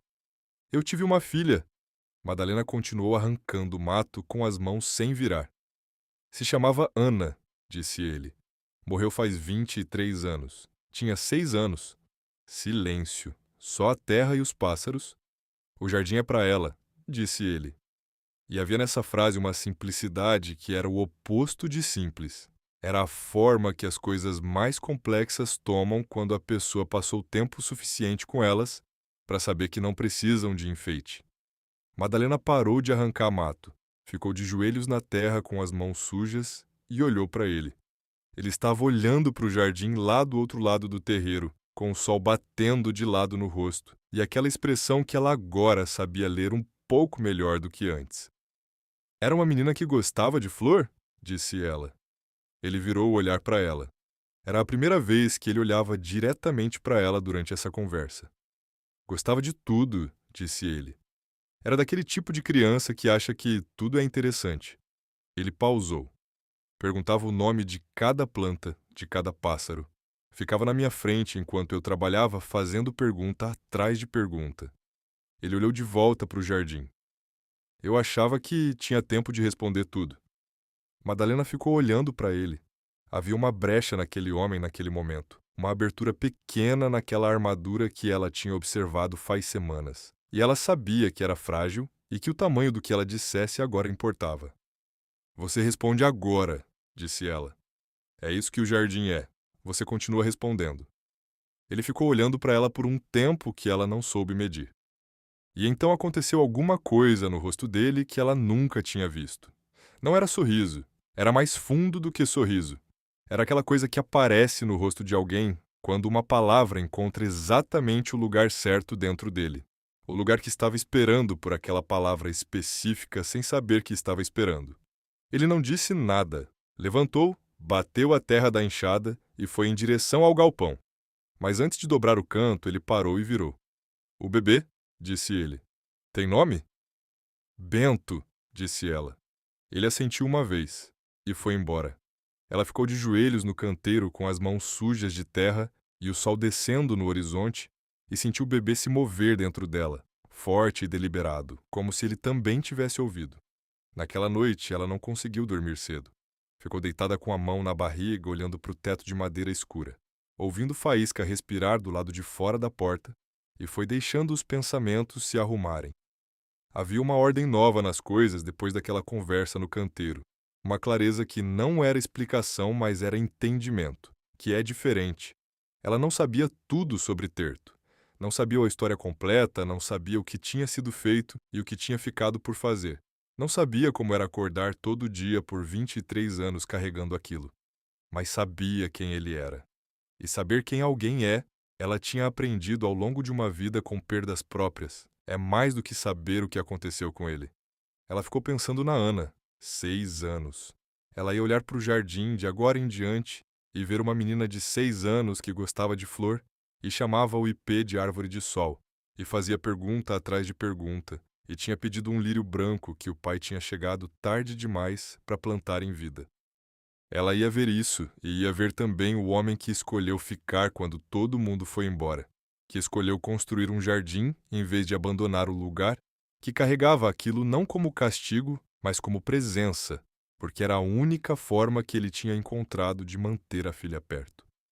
Havia uma fidelidade naquilo que ela respeitava de um jeito que ia fundo. Ela fechou os olhos. Do lado de fora, a fazenda estava quieta, com a lua iluminando o terreiro e o jardim de flores que devia estar prateado e quieto naquela hora, com o lírio branco no vaso de barro com a fita desbotada e as fileiras de margaridas e girassóis dormindo. Ela dormiu pensando no nome Ana e no nome Bento, e em como às vezes a vida coloca pessoas no mesmo lugar por razões que nenhuma das duas saberia explicar se tentasse, mas que fazem sentido de um jeito que está abaixo das palavras. No 22º dia, ela encontrou a porta do quarto aberta. Não entreaberta como daquela vez. Aberta. A madeira estava encostada na parede do corredor e a luz da manhã entrava pela janela do quarto e desenhava um retângulo claro no piso de tábua do corredor. Ela parou na frente da abertura com o pano de limpeza na mão e ficou olhando por um momento sem entrar. O quarto era pequeno, com uma cama de solteiro encostada na parede da direita e uma janela pequena que dava para o terreiro. Havia uma prateleira na parede com livros de figura enfileirados, do tipo que criança pequena lê, com as lombadas coloridas e gastas de uso. Havia um baú de madeira no canto com um cobertor dobrado em cima. E na parede do fundo, acima de onde ficaria a cabeceira da cama, havia os desenhos. Não era um desenho, eram vários, pelo menos 10 ou 12, pregados com cuidado na madeira da parede em fileiras, cada um numa folha de papel diferente, alguns em lápis de cor e alguns em canetinha, e um ou dois só a lápis grafite. Havia casas e flores e animais e figuras humanas com braços compridos demais e cabeças redondas, aquelas figuras que crianças desenham quando ainda estão descobrindo como o corpo humano funciona no papel. Ela ficou parada na soleira sem entrar. Havia algo naquele quarto que era diferente do resto da casa. O resto da casa tinha aquela qualidade de lugar habitado por pessoa prática, com as coisas no lugar que fazem sentido funcional e não mais do que isso. Esse quarto tinha sido preservado. Não como museu frio, mas como lugar que alguém cuidava. O piso estava limpo, a prateleira não tinha poeira. O cobertor no baú estava dobrado com aquele cuidado específico de quem dobra alguma coisa que importa. Ele entrava aqui, regularmente, não só para guardar, mas para estar. Ela estava saindo quando viu o desenho que estava diferente dos outros. Era o maior, no centro da parede, e diferente dos outros que eram em papel de caderno comum. Esse era numa folha maior, de cartolina fina. Era uma árvore amarela com a copa cheia de flores amarelas. E em volta da árvore havia flores de todas as cores desenhadas no chão. E embaixo da árvore havia duas figuras, uma grande e uma pequena, de mãos dadas. Embaixo das figuras havia letras, grandes e regulares, com aquela determinação de criança que está aprendendo e quer que seja legível. Ela se aproximou um passo só para ler, ainda na soleira. Eu e papai na árvore de sol. Ela ficou olhando para aquelas letras por um tempo que ela não soube medir. Então ouviu os passos dele no corredor. Ela recuou um passo, mas não havia tempo de ir embora sem que parecesse que estava fugindo. Então ficou parada do lado de fora da porta quando ele apareceu dobrando o corredor. Ele parou quando a viu. Olhou para a porta aberta, para ela, de volta para a porta. Havia uma tensão pequena no rosto dele por um segundo. Depois passou. Estava aberto, disse ela. Não entrei. Ele ficou olhando para ela por um momento. Depois foi até a porta. Ficou parado na soleira olhando para o quarto por um tempo, e então se virou e encostou no batente com os braços cruzados, olhando para ela. Você viu os desenhos, disse ele. Não era pergunta. Vi, disse ela. O da árvore de sol. Ele ficou em silêncio. Olhou para o teto do corredor por um segundo e depois de volta para ela. Ela fez esse no dia antes, disse ele. A gente tinha ido ver o ipê florescer de manhã e ela ficou a tarde toda desenhando. Ele pausou. Eu não sabia que era o dia antes. Só soube depois. Ela ficou olhando para ele. Havia algo no jeito que ele dizia isso que era diferente de como ele tinha falado no canteiro. Era mais direto, menos trabalhado, como se a abertura da porta tivesse aberto também uma outra coisa, uma camada mais funda que ele não tinha chegado ainda na conversa do canteiro. Por que você abriu hoje? Disse ela. Ele ficou em silêncio por um tempo longo. Não fui eu, disse ele. Ela esperou. Eu fecho sempre, disse ele. Todo dia. É o primeiro quarto que eu verifico antes de dormir. Ele olhou para a porta. Hoje de manhã, quando eu levantei, estava aberto. Ela ficou olhando para ele. O vento? Não tem como pelo vento, disse ele. A trava é por dentro. Os dois ficaram em silêncio por um momento, olhando para a porta aberta e para o quarto iluminado pela manhã. Às vezes as coisas abrem quando é hora, disse ela com aquela voz baixa de quando uma frase vem de um lugar que não é exatamente pensamento. Ele olhou para ela com uma expressão que ela não soube classificar completamente, mas que tinha, embaixo de tudo, uma vulnerabilidade que ele não estava escondendo naquele momento, que estava deixando estar ali à vista como talvez não deixasse faz muito tempo. Vem, disse ele. Ela entrou no quarto de Ana pela primeira vez com o terto do lado. Ele não disse nada quando ela foi até a prateleira e ficou olhando para a fileira de livros de figura. Ela não tocou em nada, só olhou, com aquele respeito específico de lugar sagrado. Não sagrado de religião, mas sagrado de memória. Havia um livro com uma raposa na capa, outro com uma baleia, outro com letras grandes vermelhas que dizia O Jardim da Vovó. Ela ficou olhando para esse último por um segundo a mais. Esse era o favorito dela, disse ela. Como você adivinhou? Tá mais gasto que os outros, disse ela. Ele ficou olhando para a lombada do livro. Ela pedia para eu ler todo dia por quase um ano. Eu já sabia de cor, mas ela queria ouvir do livro. Ele pausou. Eu lia fingindo que estava lendo, mas ela sabia que eu sabia de cor e achava graça. Madalena ficou olhando para o livro. Posso pegar? Ele ficou em silêncio por um segundo. Pode. Ela pegou o livro com cuidado e abriu. As páginas tinham aquela qualidade de papel muito manuseado, levemente onduladas nas bordas, com uma ou duas manchinhas que podiam ser de dedo de criança com alguma coisa na mão. A história era sobre uma velhinha que plantava flores no quintal e ensinava à neta os nomes de cada uma. As ilustrações eram simples e coloridas, com a velhinha e a menina de mãos dadas em vários jardins diferentes. Ela fechou o livro com cuidado e colocou de volta na prateleira, no lugar exato onde estava. Depois foi até a parede dos desenhos. Ficou olhando um a um, devagar, começando pelos menores e indo até o grande no centro. Havia um que era claramente o cachorro.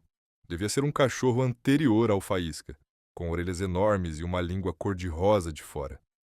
Havia um que era uma casa com uma chaminé e fumaça saindo, que era o pedaço que ela tinha visto pela fresta da porta naquele dia.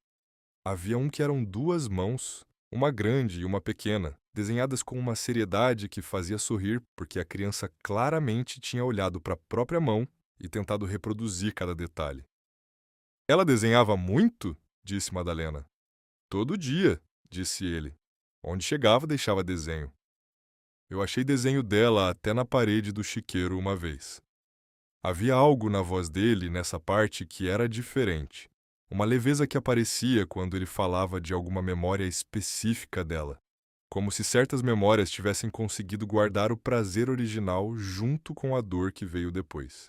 Ela ficou olhando para o grande no centro, eu e papai na árvore de sol. Ela sabia que você gostava dela, disse Madalena. Ele ficou em silêncio.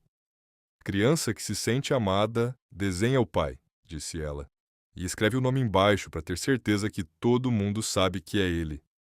Ela ouviu ele respirar de um jeito diferente atrás dela, mas não virou. Ficou olhando para o desenho. Eu não estava lá, disse ele com aquela voz que sai quando a gente finalmente diz uma coisa que ficou muito tempo guardada e que perde um pouco do peso só de virar som. Estava a 300 metros, estava consertando uma cerca que podia ter esperado mais um dia. Você não sabia, disse ela. Não muda nada, disse ele. Muda tudo, disse ela com mais firmeza do que pretendia, e se arrependeu por um segundo da firmeza. Mas então continuou, mais baixo. Muda porque você não escolheu estar lá. Você estava fazendo o que pai faz. Se você soubesse, você estava do lado dela. Você sempre foi do lado dela. Silêncio, longo. Você tem filho? Disse ele com uma voz que tinha mudado de tom, mais baixa, mais direta. Vou ter, disse ela colocando a mão na barriga. Antes desse, disse ele. Ela ficou em silêncio por um momento. Não. Ele não continuou, mas havia uma pergunta embaixo da pergunta que os dois sabiam que estava lá, sobre o pai do bebê, sobre o que tinha acontecido, sobre por que ela estava aqui e não lá. Ela não ia responder ainda, talvez um dia, mas não ainda. Ela virou para o quarto uma última vez antes de sair. Olhou para a cama, para a prateleira, para os desenhos, para o cobertor no baú. Era um quarto que tinha parado no tempo, mas não estava morto. Havia vida naquele quarto, uma vida que era feita de presença constante, de alguém que entrava regularmente e ficava e saía e voltava, mantendo o lugar aquecido com atenção. Obrigada por me deixar entrar, disse ela na soleira. Ele estava encostado no batente do lado oposto e ficou olhando para ela por um momento. Foi ela que abriu, disse ele, e havia no tom uma coisa que não era literalmente o que estava dizendo, mas que era verdade de um outro jeito, daquele jeito que certas verdades existem fora da lógica e da explicação. Nos dias que se seguiram, alguma coisa na fazenda ficou diferente de uma forma que ela foi notando aos poucos, como quando a temperatura muda um grau só, e você não saberia dizer exatamente quando mudou, mas de repente percebe que o ar está diferente. Ele passou a falar mais durante as refeições. Não muito, Terto não era homem de conversa longa, mas o suficiente para os silêncios terem intervalos com palavras dentro. Contava coisas da fazenda, da terra, de como o pasto de baixo estava respondendo bem à chuva que tinha vindo na semana anterior. Uma vez contou de um touro que havia tido anos atrás.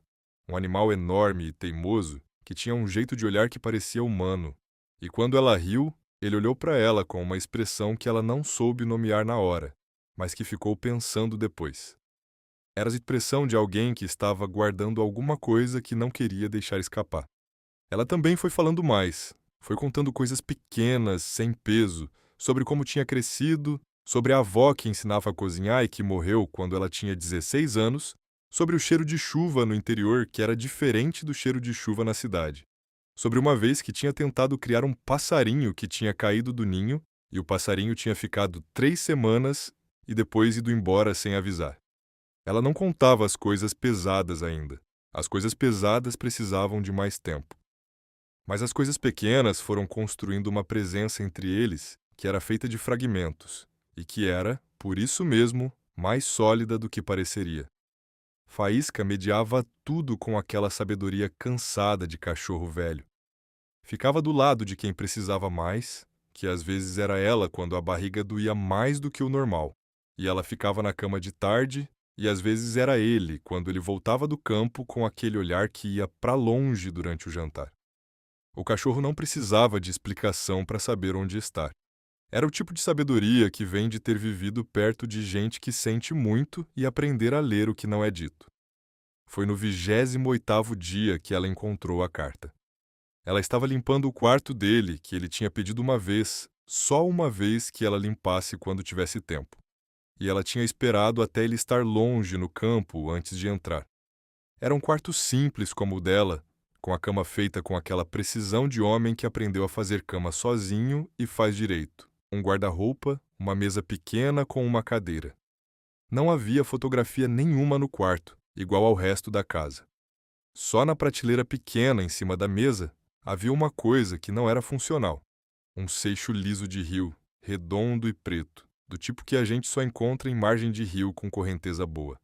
Ela varreu o piso, passou o pano nas superfícies, e quando foi limpar a mesa, o pano bateu no seixo, e o seixo rolou e caiu atrás da mesa. Ela se abaixou com dificuldade e enfiou a mão no espaço estreito entre a mesa e a parede, e quando achou o seixo, os dedos dela tocaram em outra coisa também. Era papel, um envelope. Ela pegou o seixo e colocou de volta no lugar.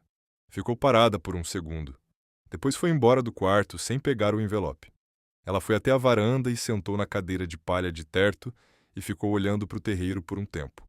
O jardim estava com os ipês em plena flor agora, toda a copa amarela e exuberante, e as flores em volta estavam todas abertas com o calor dos últimos dias. Era o mais bonito que ela tinha visto o jardim desde que chegou. Ela ficou pensando no envelope. Não era dela. Ela não tinha tocado nele, não tinha visto o que tinha escrito, não tinha nenhuma informação sobre o que era, além do fato de existir.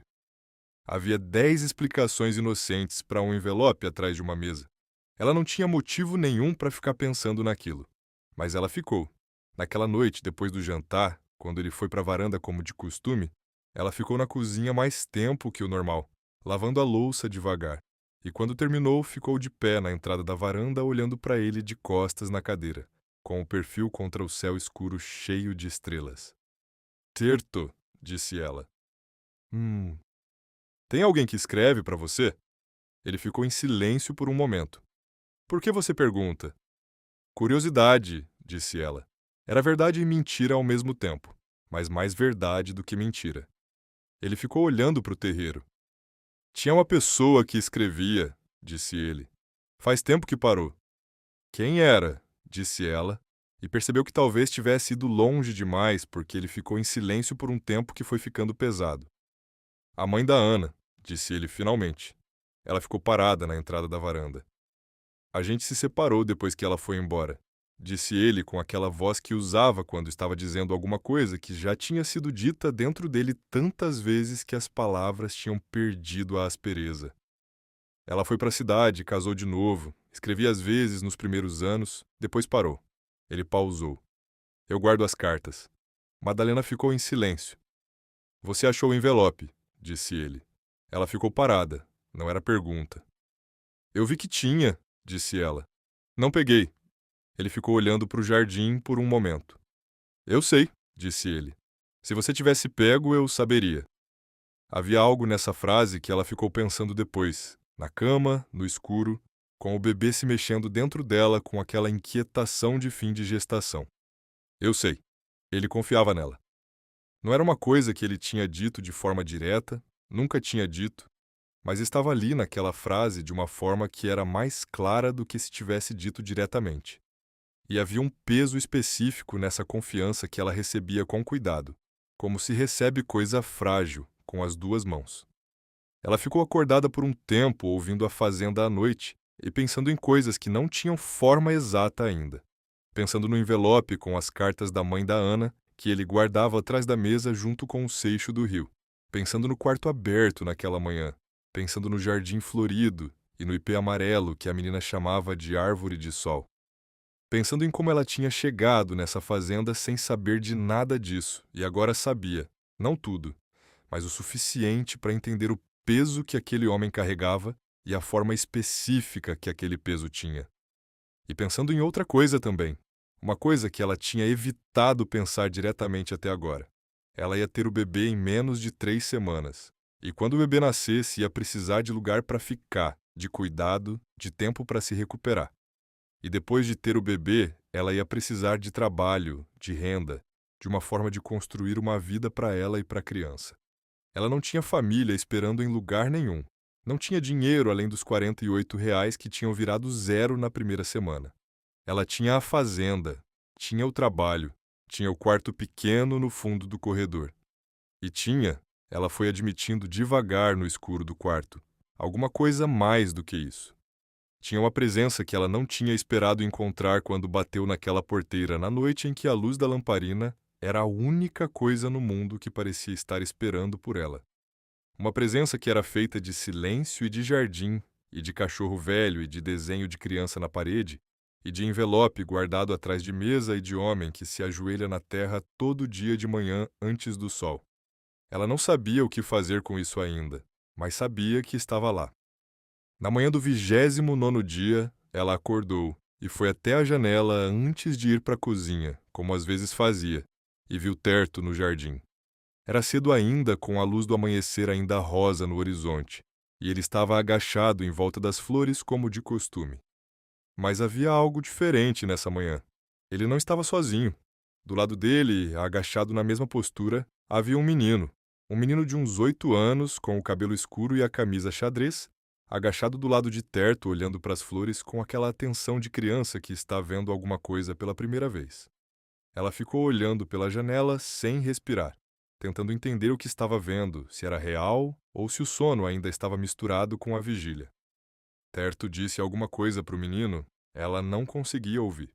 O menino apontou para uma das flores e disse alguma coisa de volta. Terto pegou a lata d'água e entregou para o menino. E o menino começou a regar a flor que tinha apontado com aquela seriedade de criança que recebeu uma tarefa importante. Ela ficou na janela até Terto se levantar e virar na direção da casa. E quando ele virou, viu ela na janela e ficou parado por um segundo. Ela levantou a mão levemente. Ele fez o mesmo. Ela foi para a cozinha e colocou mais café, porque ia ser necessário para 3 agora. Quando a porta dos fundos abriu e os dois entraram, ela estava com as costas para o fogão e a chaleira já quente. Esse é o Tonho, disse Terto com aquela voz que não tinha cerimônia. Filho do Jacó que tem a propriedade a 7 quilômetros. Aparece às vezes. O menino olhou para ela com aqueles olhos grandes e curiosos de criança, que ainda não aprendeu a disfarçar o que está pensando. Olhou para a barriga, olhou para o rosto dela, olhou de volta para a barriga. Você tá com um bebê na barriga, disse o Tonho. Tô, disse ela. Vai sair quando? Umas 3 semanas, disse ela. O menino processou essa informação com seriedade. O seu terto disse que bebê fica 9 meses na barriga, disse ele. É porque tá crescendo. É isso mesmo, disse ela. O menino foi sentar na mesa com aquela naturalidade de quem já sentou nessa mesa outras vezes. E ela colocou 3 xícaras sem perguntar se o menino queria café ou não, porque ela já sabia que criança de interior bebe café com leite desde pequeno. Terto foi lavar as mãos e veio sentar, e os 3 ficaram na mesa com o café e o sol da manhã entrando pela janela. E o menino foi contando de um passarinho que tinha encontrado no caminho, e de uma cobra que o cachorro do pai tinha matado na semana passada, e de um sonho que tinha tido com um cavalo que voava. Ela ficou ouvindo o menino e tomando o café, e de vez em quando olhava para Terto, que estava ouvindo também, com aquela atenção que ele tinha quando estava presente de verdade, e havia no rosto dele algo que ela foi identificando devagar enquanto o menino falava. Era uma suavidade que não estava lá quando ela chegou, ou estava guardada tão fundo que era invisível, e que agora estava na superfície do rosto dele, enquanto ele ouvia um menino de 8 anos falar de cobra e de cavalo que voa. Ela olhou para o jardim pela janela da cozinha. O ipê estava todo amarelo contra o céu azul da manhã, com as flores abertas e exuberantes, e em volta as fileiras de flores coloridas com o lírio branco no centro. E ela pensou, sem querer, na Ana que tinha 6 anos e que tinha chamado aquela árvore de sol, e em como ela estaria agora com 29 anos se o rio naquela tarde de março tivesse sido diferente.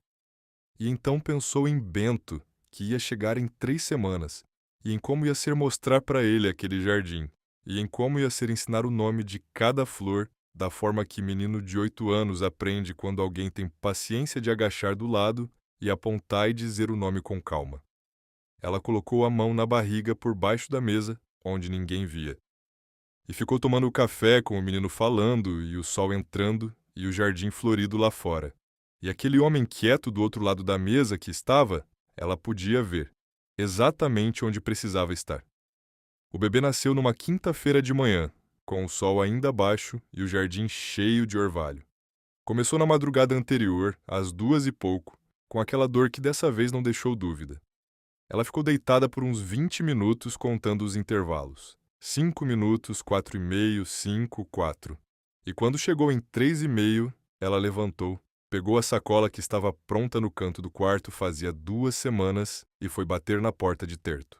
Ele abriu antes do segundo toque. Estava de pé no batente com as botas na mão como da outra vez, como se o corpo dele tivesse guardado o protocolo da noite anterior e estivesse pronto para executar de novo. Só que dessa vez com a diferença que os dois sabiam que era de verdade. Ele olhou para o rosto dela, que devia estar dizendo o que palavras não precisavam dizer, e foi calçando as botas enquanto andava pelo corredor em direção à porta dos fundos.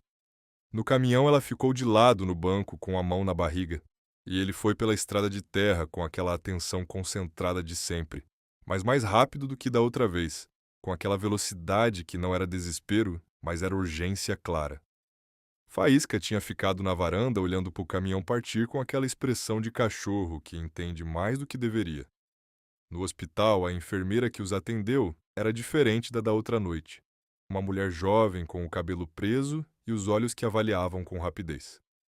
Ela olhou para Madalena, para a barriga, para o relógio e disse com calma que era a hora sim e que ia encaminhar ela para o parto.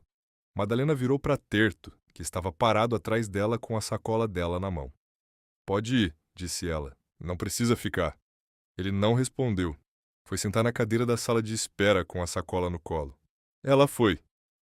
Bento nasceu às 6h42 da manhã, com um choro que a enfermeira disse que era bom sinal de pulmão saudável. E que era tão presente e tão indignado com o mundo que Madalena riu, mesmo exausta. Aquele riso que vem quando o corpo não tem mais nada senão alívio. Ele era pequeno e vermelho e perfeito, com os punhos fechados dos 2 lados do rosto e os olhos que ficavam tentando abrir contra a luz nova. Ela ficou olhando para ele por um tempo sem conseguir pensar em mais nada.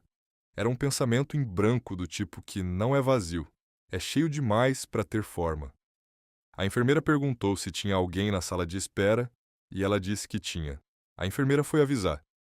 Ela estava com Bento no peito quando Terto entrou no quarto. Ele parou na porta por um segundo, olhando de longe com a sacola ainda na mão. Havia no rosto dele aquela expressão que ela tinha visto uma vez antes, no quarto de Ana, quando a vulnerabilidade tinha ficado na superfície sem que ele tentasse esconder. Era um rosto que estava recebendo alguma coisa que doía de ser bonita. Pode chegar, disse ela. Ele foi até a beira da cama devagar. Ficou de pé olhando para o bebê com aquela atenção que ele tinha para coisas que importavam, aquela qualidade de olhar que não perdia detalhe. Bento, disse ele baixo, como se estivesse experimentando o nome. Bento, confirmou ela. Ele ficou em silêncio por um momento. Depois colocou a sacola na cadeira do lado e, sem dizer nada e sem pedir licença, estendeu o dedo indicador até perto da mão do bebê. Bento abriu o punho, devagar, com aquele movimento de recém-nascido que é reflexo, mas que parece escolha, e os dedos pequeninhos fecharam em volta do dedo de Terto. Ele ficou imóvel. Ela ficou olhando para o rosto dele. Havia alguma coisa acontecendo naquele rosto que ela não conseguia descrever completamente, porque era grande demais para caber numa só palavra. Era muita coisa ao mesmo tempo, e algumas dessas coisas ela reconhecia e outras não. Mas havia uma que ela reconheceu com clareza, porque já tinha visto no jardim, naquela tarde em que ele estava de joelhos com as mãos na terra perto do vaso do lírio branco. Era dor e era amor, e era a forma específica que dor e amor tomam quando estão juntos faz tanto tempo que não dá mais para separar um do outro. Bento soltou o dedo depois de um momento e fechou o punho de volta. Terto abaixou o braço devagar. Ele é forte, disse Terto. É, disse ela. Ele ficou mais um momento olhando para o bebê. Depois foi sentar na cadeira do canto, pegou o copo d'água que estava na mesinha e ficou quieto, e ela fechou os olhos por um momento, deixando o cansaço pousar. Eles ficaram no hospital até o dia seguinte. O médico queria observar as 2 noites, porque Bento era pequeno, não preocupantemente, mas o suficiente para merecer atenção. Terto foi embora na tarde do primeiro dia, porque a fazenda precisava, e voltou na manhã do segundo dia antes do médico dar alta, com um saco de pão e um pedaço de queijo que ele deixou na mesinha sem cerimônia. Dormiu? Disse ela quando ele chegou. Pouco, disse ele. Eu também, disse ela. Eles ficaram em silêncio por um momento com Bento dormindo entre eles, que já estava menos vermelho e já tinha aquela qualidade de recém-nascido que foi encontrando a própria forma, o rosto se organizando num jeito que ia ser o rosto dele. Terto, disse ela. Quando a gente voltar para a fazenda, disse ela, eu quero mostrar o jardim para ele. Ele ficou olhando para o bebê por um momento. Vai ter que esperar ele crescer um pouco, disse ele. Eu sei, disse ela, mas quero que seja você que mostre. Ele levantou os olhos para ela. Era uma olhada direta, daquelas que ele fazia quando estava realmente prestando atenção, que duravam mais do que olhadas comuns. Ela sustentou o olhar. Por quê? Disse ele. Porque você sabe o nome de cada flor, disse ela. E porque ele precisa aprender com alguém que planta com intenção. Ele ficou em silêncio por um tempo. Depois voltou os olhos para o bebê e disse, muito baixo, quase para si mesmo: Tudo bem. A volta para a fazenda foi na tarde de uma sexta-feira, com o sol ainda alto e o ar com aquele cheiro de campo molhado que vinha da chuva que tinha caído na noite anterior. Quando o caminhão parou no terreiro, ela viu Faísca vir do galpão com aquele passo apressado, que era o máximo de apressado que ele conseguia com as juntas velhas. E o cachorro foi até o lado do caminhão e ficou esperando. Terto abriu a porta do passageiro e ajudou ela a descer com Bento no colo. Ela desceu devagar, com o bebê embrulhado no pano de algodão, e quando pôs os pés no terreiro, ficou parada por um segundo olhando ao redor. A fazenda estava igual a como tinha deixado há 2 dias. A mangueira, o galpão, a cerca e o jardim, com o ipê ainda florido e as flores em volta abertas no sol da tarde. Faísca se aproximou e cheirou o embrulho com aquela delicadeza específica de cachorro, que entende que tem alguma coisa nova e frágil sendo apresentada. Depois deu um passo atrás e ficou sentado, olhando com aquela seriedade de quem assumiu responsabilidade. Ele aprovou, disse ela. Ele aprova tudo que aparece aqui, disse Terto. Não é verdade, disse ela. Ele me avaliou um bom tempo na primeira noite. Terto ficou em silêncio por um segundo, e ela viu algo nos cantos da boca dele que era o rascunho de sorriso que ela tinha aprendido a reconhecer. Você passou no teste, disse ele. Ela olhou para ele por um momento. Você também me avaliou naquela noite. Avaliei, disse ele sem negar.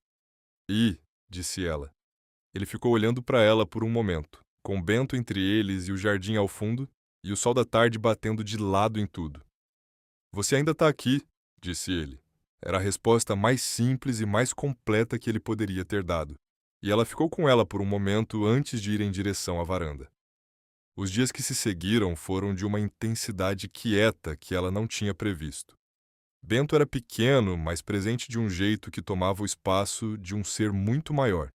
Ele acordava de noite, mamava, dormia, acordava de novo, e ela foi encontrando o ritmo com aquela adaptação que o corpo faz quando não tem outra escolha.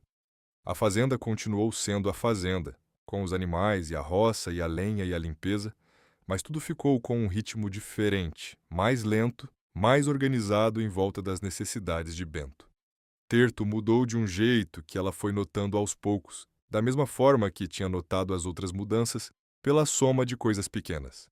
Ele começou a abaixar a voz quando entrava na cozinha nas primeiras semanas, com aquela consciência de quem sabe que tem um ser novo no ambiente que ainda está calibrando o mundo. Uma vez ela estava com Bento no colo, tentando fazê-lo parar de chorar. E Terto passou pela cozinha, parou e ficou olhando por um segundo. Então disse: Tenta virar de lado com ele, barriga para baixo, cabeça no seu braço. Ela fez. Bento parou de chorar em 30 segundos. Como você sabe, disse ela. A Ana chorava muito nos primeiros meses, disse ele. Aprendi por tentativa. Ela ficou olhando para ele. Era a primeira vez que ele tinha dito o nome da Ana num contexto prático assim, como informação útil, como memória que servia para alguma coisa presente, e havia naquilo uma saúde que ela reconheceu como progresso de um tipo que não se anuncia, mas que é real. Dona Zefa apareceu no terceiro dia depois da volta com uma galinha caipira e um pote de mel. E ficou na cozinha por 2 horas, ensinando como fazer o chá, que ajudava a cicatrizar, e como fazer o banho de erva, que ela chamava de banho de assento. Ela ensinava com aquela autoridade de mulher que passou a vida sabendo coisas que os livros não ensinavam, e Madalena ouvia e anotava mentalmente porque sabia que esse tipo de conhecimento some quando a pessoa que o tem some. Quando Terto entrou para almoçar e viu Dona Zifa na mesa com Bento no colo, o velho rosto da senhora tinha uma expressão que Madalena não tinha visto nela antes. Era ternura. A velha estava olhando para o bebê com os olhos que tinham aquela qualidade de olho de pessoa que já viu muita vida passar e sabe reconhecer o que é novo e bom quando aparece. Esse menino tem saúde, disse Dona Zefa para Terto, como se ele fosse o responsável pelo estado de saúde de Bento. Tem, disse Terto, concordando sem discutir a atribuição. Madalena ficou olhando para os dois e sentiu alguma coisa que não tinha nome exato, mas que era quente e que ficava no peito numa região que ela tinha aprendido a prestar atenção. Foi na tarde do 10º dia depois do nascimento que ela foi pela primeira vez ao jardim com Bento. Terto estava no campo, Faísca estava dormindo na sombra do galpão.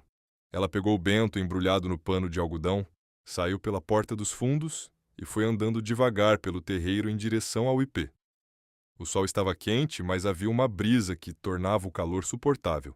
E as flores do jardim estavam todas abertas com aquela exuberância de planta bem cuidada em boa estação. Ela chegou na beira do jardim e ficou parada olhando. De perto, com o bebê no colo, o jardim era diferente do que quando ela o via de longe. Era mais detalhado, mais vivo, com cada flor tendo sua própria presença. Ela foi olhando devagar, das margaridas às flores roxas que ela ainda não sabia o nome, aos girassóis que estavam com as cabeças viradas para o sol, e chegou no centro, no vaso de barro com o lírio branco. O lírio estava aberto.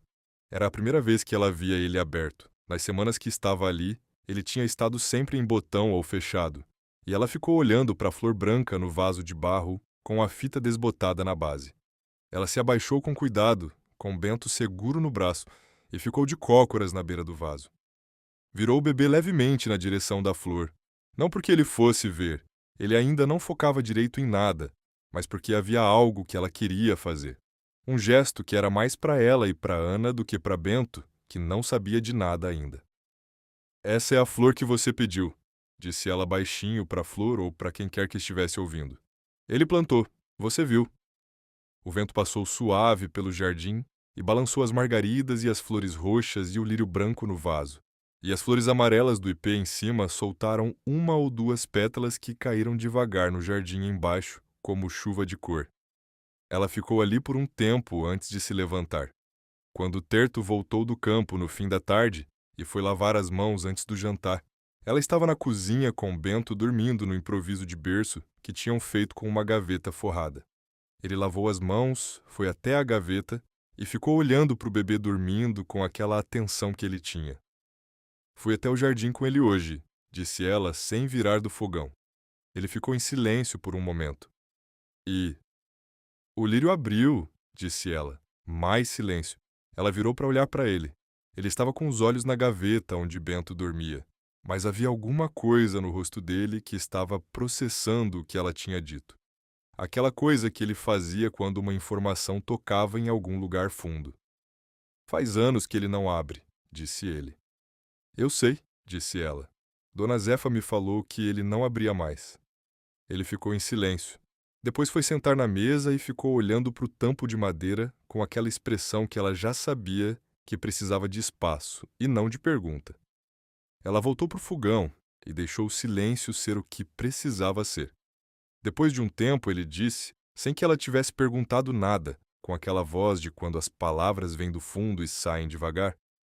Eu tentei fechar esse lugar dentro de mim depois que ela foi, não o quarto, eu mesmo. Tentei fechar o que sentia por dentro de uma forma que não doesse tanto. Ele pausou. Não funciona assim. Ela não disse nada, continuou mexendo a comida. Mas também não sabia como abrir sem que doesse de um jeito que eu não conseguia aguentar, disse ele. Então ficou do jeito que fica quando a gente não sabe o que fazer com uma coisa, fechado e presente ao mesmo tempo. Ela desligou o fogo e foi sentar na cadeira do lado oposto. Ficou olhando para ele. Ainda dói, disse ela. Não era pergunta. Sempre vai doer, disse ele. Mas dói diferente agora. Ele levantou os olhos para ela. Tem uma diferença entre dor que você carrega sozinho no escuro e dor que tem luz do lado. Ela ficou olhando para ele. Era a frase mais longa e mais direta que ele tinha dito sobre o que sentia desde que ela chegou. E ela sabia o peso que uma frase assim custava para um homem como ele. Aquele tipo de homem que aprendeu que sentimento é coisa privada e que ficou sozinho tanto tempo que privado virou o único modo que conhecia. Eu não vou a lugar nenhum, disse ela. Não era promessa dramática, era declaração simples, do tipo que não precisa de solenidade para ser real. Ele ficou olhando para ela por um momento longo, depois assentiu uma vez devagar. Aquele assentir que, com ele, significava mais do que concordância. Significava recebimento, significava que o que havia sido dito tinha chegado no lugar que precisava chegar. Bento se mexeu na gaveta e fez um barulhinho de acordando. Os dois viraram para o bebê ao mesmo tempo, e havia algo naquele gesto simultâneo que era pequeno e que era enorme. Aquela coisa que acontece quando dois corpos que estão no mesmo espaço por tempo suficiente começam a se mover em resposta às mesmas coisas sem combinar. Nos dias seguintes, o Tonho apareceu de novo. Chegou de manhã, como da primeira vez, direto para o jardim sem precisar ser convidado. E ficou do lado de Terto regando as flores com aquela seriedade de missão que Madalena tinha observado na primeira vez. Ela os via pela janela da cozinha, o homem grande e quieto e o menino pequeno e cheio de pergunta. E havia naquela imagem uma simetria que ela não conseguia deixar de notar. Quando os dois entraram para tomar café, o Tonho foi direto para a gaveta onde Bento estava acordado, olhando para o teto com aquela concentração de bebê que está descobrindo que existe um mundo além da própria barriga. Posso pegar? Disse o Tonho, com aquela mistura de querer muito e saber que tem que pedir que é específica de criança bem criada. Pode, disse ela. Segura a cabeça. O Tonho pegou Bento com uma seriedade e um cuidado que ela não esperava de menino de 8 anos, ajeitou a cabeça no braço como ela tinha mostrado e ficou olhando para o bebê, que ficou olhando de volta com aqueles olhos que ainda não sabiam bem o que eram rostos, mas que respondiam à presença. Oi, Bento, disse o Tonho. Bento abriu a boca. Ele tentou falar, disse o Tonho entusiasmado. Ainda não fala, disse ela, mas está ouvindo. Então eu posso ir ensinando ele as coisas, disse o Tonho com aquela lógica direta de criança que resolve problema com eficiência. Quando ele crescer, ele já vai saber. Ela olhou para Terto, que estava tomando café do outro lado da mesa. Ele estava olhando para o Tonho com o Bento no colo, e havia no rosto dele aquela suavidade que ela tinha visto aparecer nas últimas semanas, aquela coisa que estava vindo à tona devagar como água que vai encontrando as fissuras e passando. Bom plano, disse Terto para o Tonho.